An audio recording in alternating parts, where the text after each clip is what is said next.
Life will not be the same যখন আপনি আপনার সকল বিষয় আল্লাহর সাথে শেয়ার করা শুরু করবেন। মনটা অস্থির হয়ে গেলে আস্তে করে অজু করে নামাজে দাঁড়িয়ে যাবেন। চাইবেন সবই, তবে সেটা কোনো মানুষের কাছে নয়। রাস্তায় হাঁটতে হাঁটতে চারিদিকের প্রকৃতি দেখে আপনার মনে হবে আপনার রব কতই না মহান। ভুল হয়ে গেলে, গুনাহ হয়ে গেলে আপনার মনটা ভারী হয়ে যাবে। কান্নায় ভেঙে পড়বেন, চাইবেন আল্লাহর কাছে, ইয়া রব, আপনি যদি আমাকে মাফ না করেন আমি কার কাছে যাব?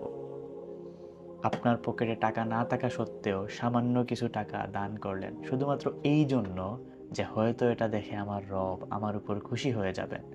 প্রচণ্ড রাগের মুহূর্তে মানুষের সাথে ভালো আচরণ করলেন শুধুমাত্র এই জন্য এটা দেখে হয়তো আমার রব আমার উপর খুশি হয়ে যাবেন। পরনারী পরপুরুষের ফিতনা থেকে নিজেকে বাঁচিয়ে রাখলেন শুধুমাত্র এই জন্য হয়তো আমার রব আমার জন্য উত্তম ফয়সালা করবেন। সিজদাতে আরেকটু বেশি থাকতে মন চাইবে।